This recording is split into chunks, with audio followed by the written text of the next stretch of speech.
Hello and welcome to this FMSP online revision session. We're looking at the MEI Further Pure 2 specification and the topic is hyperbolic functions. In this session we'll be looking at these sections of the specification. You need to be familiar with the definitions of the hyperbolic functions and be able to sketch their graphs, although do note that a graphical calculator is allowed in the examination. You need to be able to differentiate and integrate hyperbolic functions, but again help is at hand because many of the key results are in the formula book. You need to be happy with the inverse hyperbolic functions and in particular the logarithmic forms. Again, these logarithmic forms are in the formula book, but you may be asked to derive them and also to know how to deal with the plus-minus alternatives. You need to be able to integrate these functions and similar ones. Do note though that the integrals requiring hyperbolic substitution will be in the hyperbolics question and the integrals requiring basic trig substitutions will be in the trig section, so you should be able to identify which one you need. It's important to remember that the curve sketching option in the back of the textbook is no longer available for Further Pure 2. And that means that hyperbolic functions is no longer an option, it is compulsory. You need to make sure that you are ready to answer questions on hyperbolic functions. Some key points that you need to remember. These are our basic exponential definitions which you may need to use. Remember that sinh is the one with a minus sign in the middle. Graphs. Here are our basic two graphs. Notice that cosh is not one-to-one and you'll need to deal with that when you consider the inverse function. Sinh is one-to-one. The important point to note here is that the gradient is never equal to 0. It's always positive. In particular, we do not have a stationary point at 0. Some related functions. These are all defined in the usual expected way that is exactly the same as for the trig functions, so you should be comfortable with these. It's worth noting though this simplified version of sinh over cosh where the halves have cancelled out. We'll use that version to do a sketch of tanh. So that's e to the x minus e to the minus x over e to the x plus e to the minus x. If we divide top and bottom by e to the x, we'll get 1 minus e to the minus 2x and 1 plus e to the minus 2x. And as x tends towards positive infinity and e to the minus 2x therefore tends towards 0, our function will tend towards plus 1. Alternatively, if we multiply through by e to the x, we'll get e to the 2x minus 1 and e to the 2x plus 1, and that, as x tends to negative infinity, will head off towards minus 1. So our function looks like this.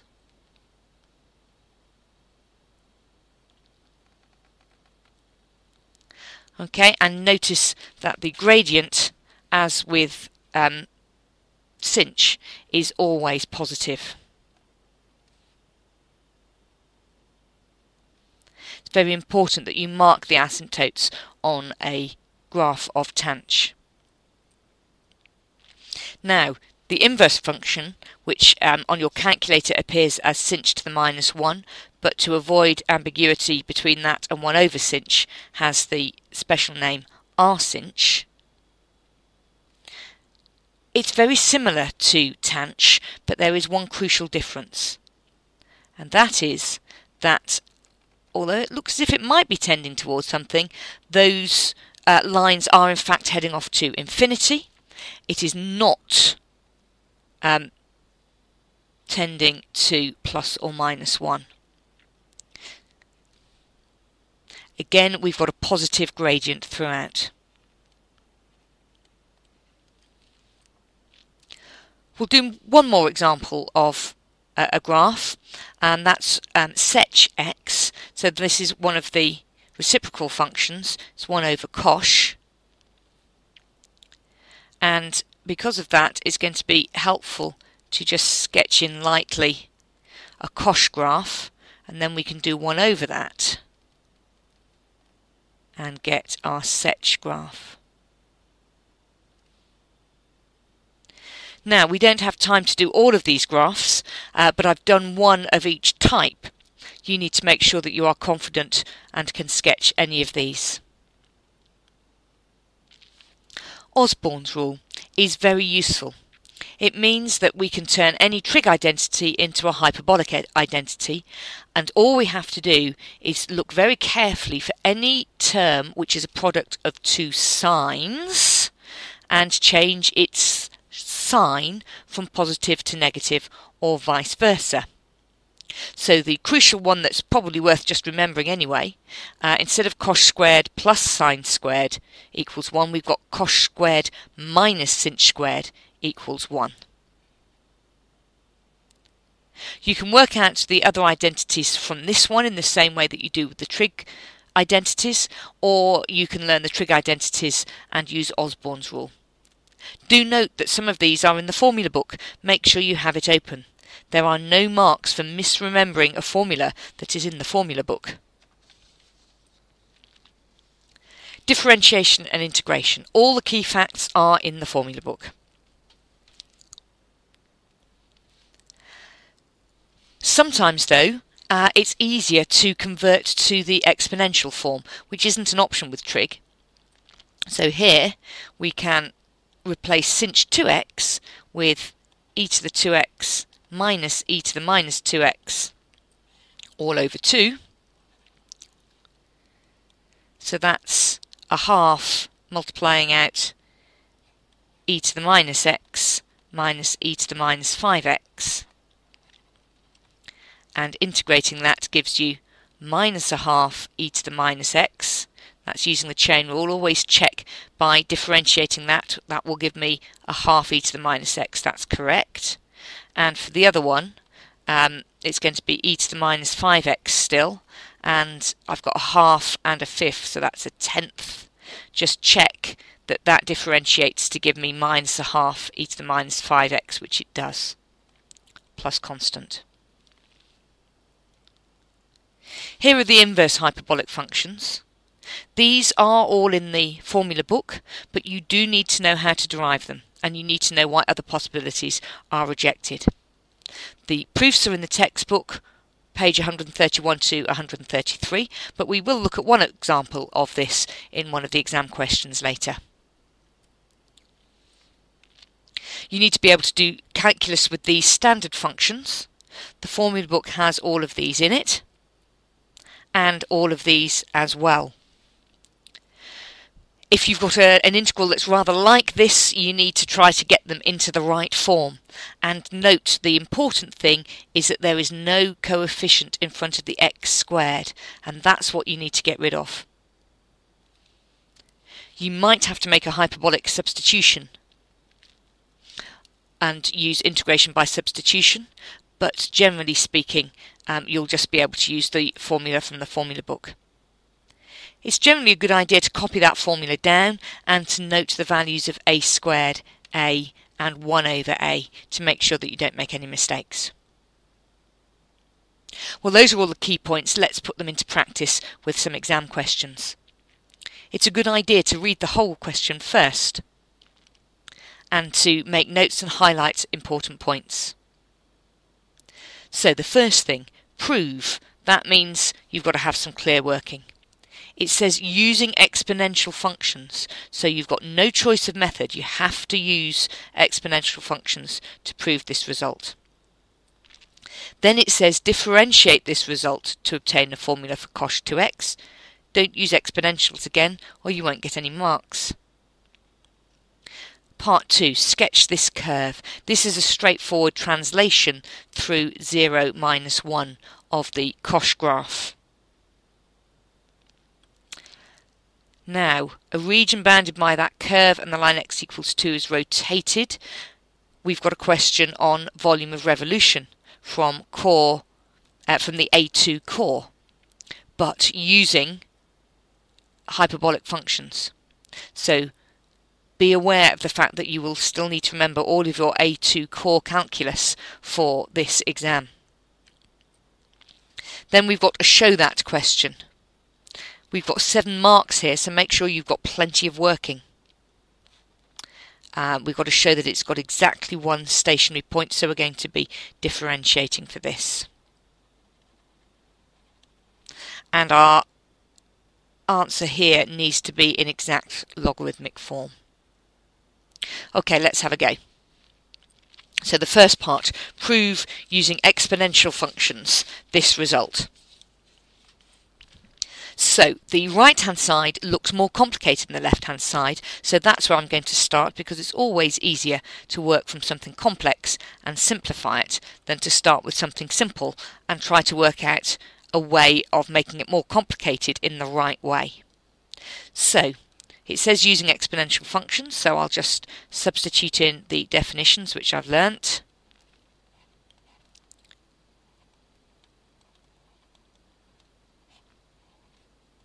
And then multiply out and see what I get. So I've got 1/4 and 2, so that'll be 1/2.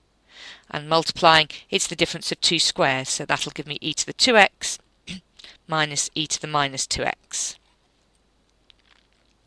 And that is indeed sinh 2x. Then it says differentiate this result. So I've got sinh 2x equals 2 sinh x cosh x. And if I differentiate that using the chain rule, I'll get 2 cosh 2x equals, and then the product rule, differentiate the first, so that's cosh, and write the second, so that'll be cosh squared, plus write the first and differentiate the second, which is sinh again, so sinh squared. Dividing through by 2 gives me cosh 2x equals cosh squared x plus sinh squared x. Then we have to sketch the curve. The cosh curve is one that you ought to have memorised, and it's just being moved down 1 unit so that it goes through 0. Okay, the region bounded by this curve, the x-axis and the line x equals 2. So let's go back to our sketch and draw in the line x equals 2. And it's then this section here which we are rotating. So our volume is from 0 to 2 pi y squared dx, our standard result from A2 core. So now substituting in my expression for y, which is cosh x minus 1, and squaring it.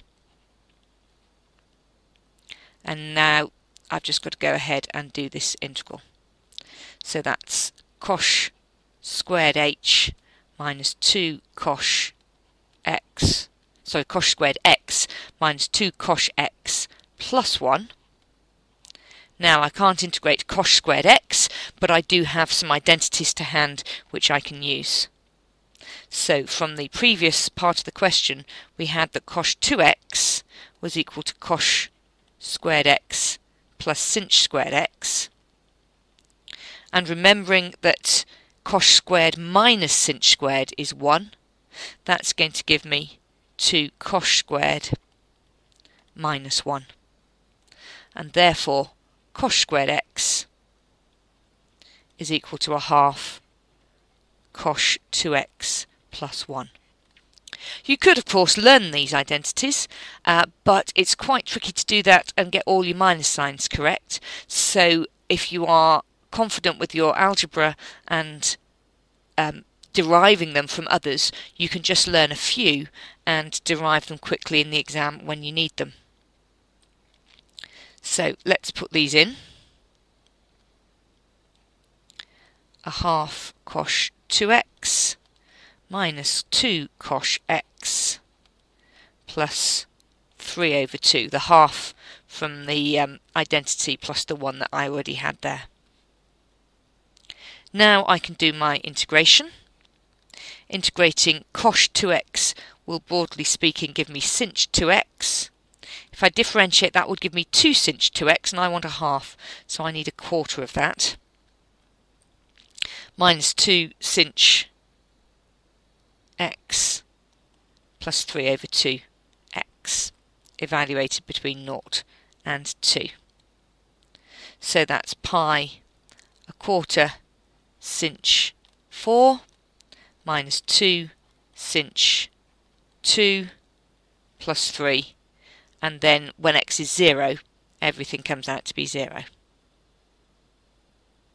It says you must show your working numerical integration by calculator will receive no credit, but we do need a numerical answer, not an exact logarithmic one. So at this point you can actually use your calculator to find sinh 4 and sinh 2 and plug all the numbers in.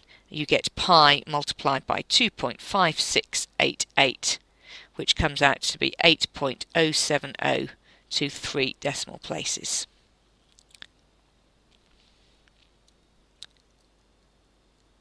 Okay, and finally for this question, we've got to show that that curve has exactly one stationary point. So let's start by differentiating.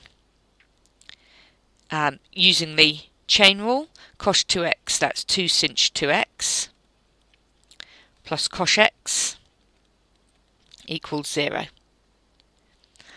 We're then going to use the identity sinh 2x is 2 sinh x cosh x, which gives us 4 sinh x cosh x plus cosh x,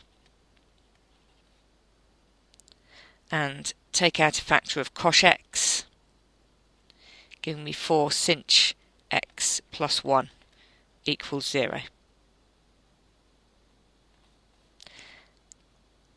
Now that means that sinh x must be equal to minus a quarter, because we know that cosh x can't be equal to 0. It's always greater than or equal to 1.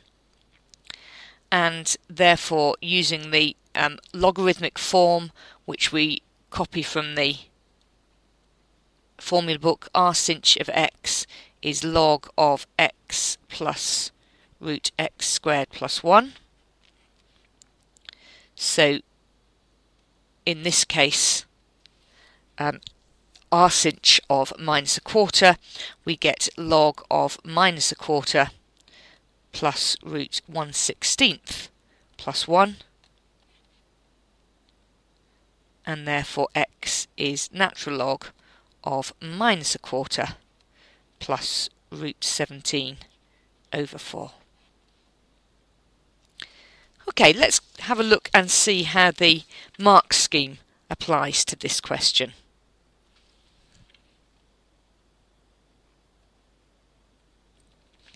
For the first part of question 1, there is one method mark for using the exponential definition and multiplying, and an accuracy mark for following that solution through. For part 2, there is simply one mark for one side correct, and a second mark for the correct completion.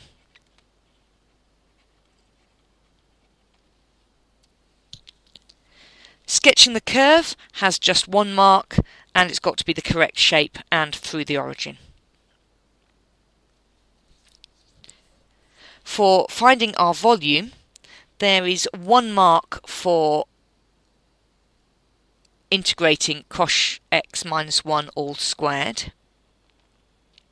There's another mark for multiplying it out and having the limits correct.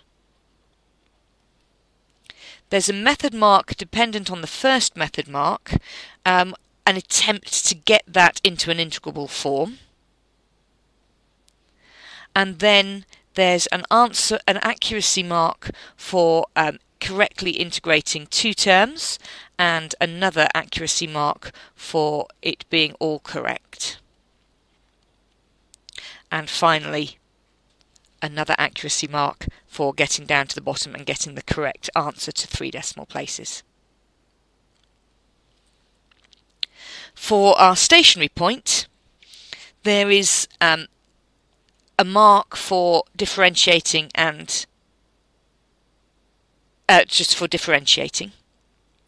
There is then a method mark for setting that equal to 0 and using an identity.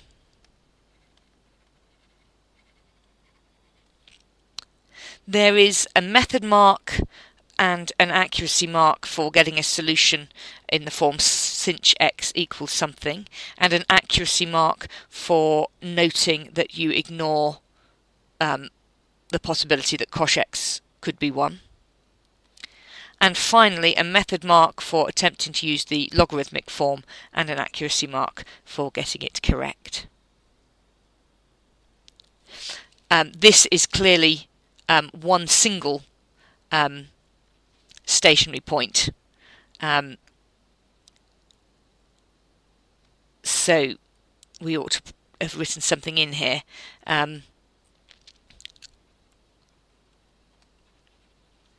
Along those lines, this is the only stationary point.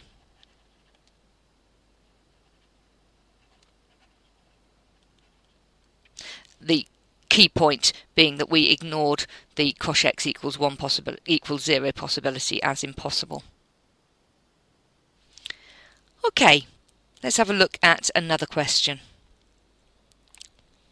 Again, read through the question first. We're given some information, it's show that, it's 7 marks, we need plenty of working. It's bookwork, so learn it. For part 2 we need an exact logarithmic form, and also for part 3. Okay, we're starting with cosh y equaling x. That means that x is equal to e to the y plus e to the minus y all over 2, and therefore that 2x is e to the y plus e to the minus y. If we multiply everything by e to the y, we then get 2x e to the y equals e to the 2y plus 1, which is a quadratic equation in e to the 2y. That's the trick that you need to remember. So you can now solve this using the quadratic formula. E to the y is equal to minus b, so that's 2x, plus or minus b squared, that's 4x squared, minus 4ac, which is 4, all over 2a, which is 2. And you can take out a factor of 4 outside the square root, which makes it a 2, and that cancels down to x plus or minus x squared minus 1. Okay, I've got 2 results. Oh, sorry. Yes, one more step before I do the next bit. That means that y is equal to natural log of x plus or minus x squared minus 1. Now that's not what they've given us. They've given us the plus or minus outside. So this is the where we need to deal with this. And the trick is to note that x plus x squared minus 1 multiplied by x minus x squared minus 1. That's the difference of 2 squares. So that's x squared minus x squared minus 1, which is 1. So that means that x minus root x squared minus 1 is equal to 1 over x plus root x squared minus 1. And that means that the natural log of x minus x squared minus 1 is equal to log of 1 over, which of course is minus log.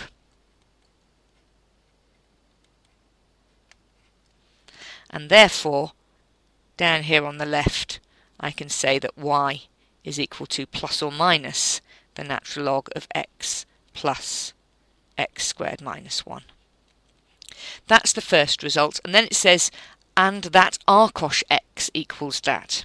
Well, I've got 2 values for y because cosh is not a one-to-one function. So you simply need to note that r cosh is always greater than 0, and therefore that r cosh of x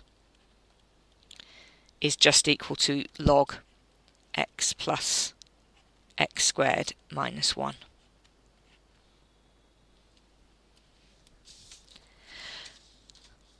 Okay, this is one of our standard integrals, but we've got something in front of the x squared, so I need to get rid of that.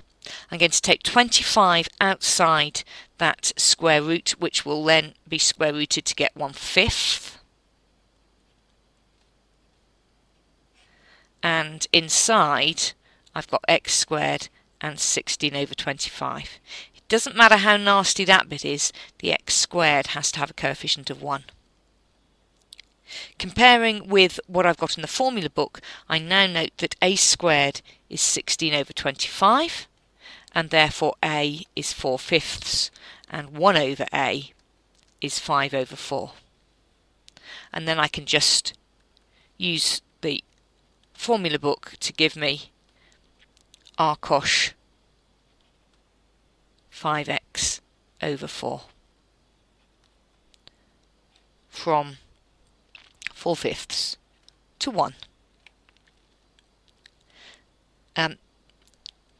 Substituting in those limits, I get r cosh 5 over 4 minus r cosh 1.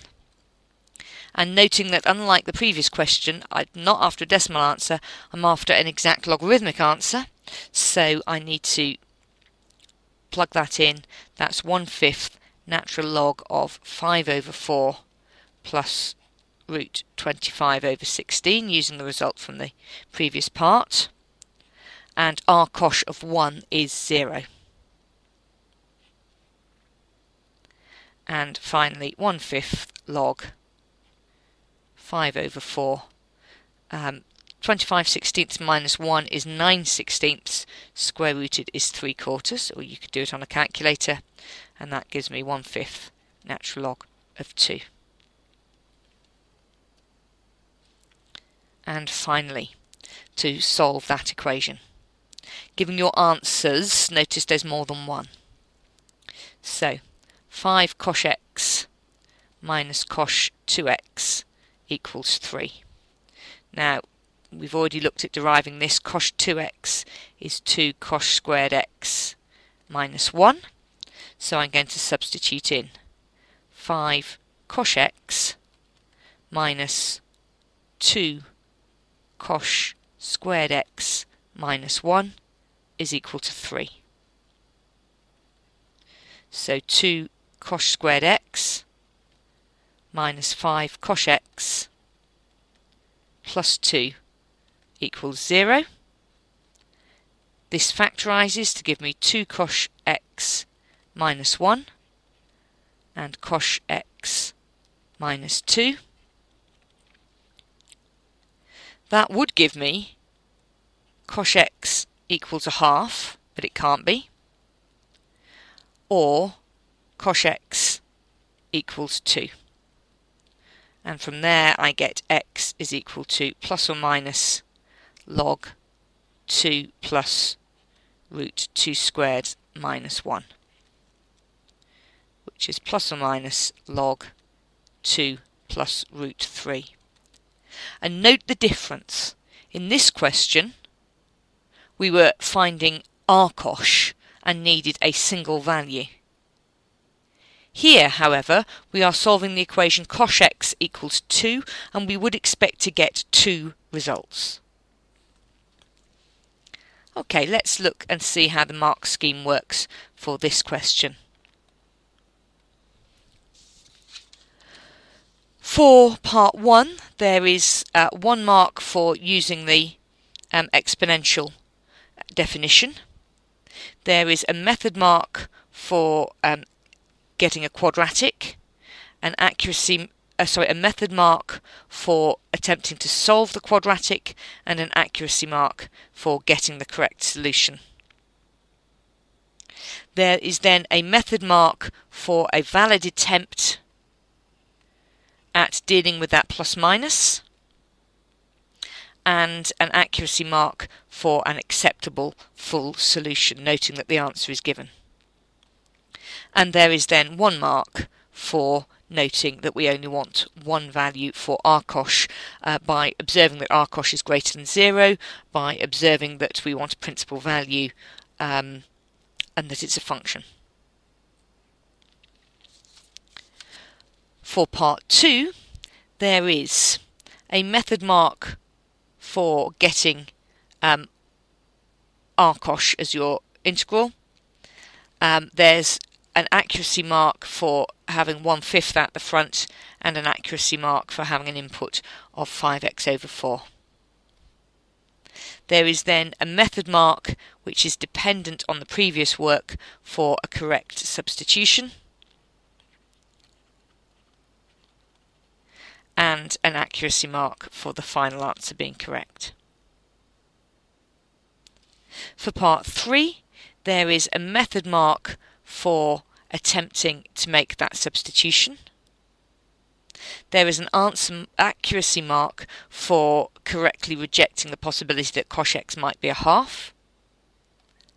There's a method mark for getting a solution for cosh x and an accuracy mark for it being correct. And then there is an accuracy mark for getting log 2 plus root 3. And there's some follow through allowed there. And there's another one for getting minus log of 2 plus root 3. Well, that's everything you need to know about hyperbolic functions for this module exam. I look forward to your company in the rest of the FP2 videos and wish you all the best for the exam. Goodbye.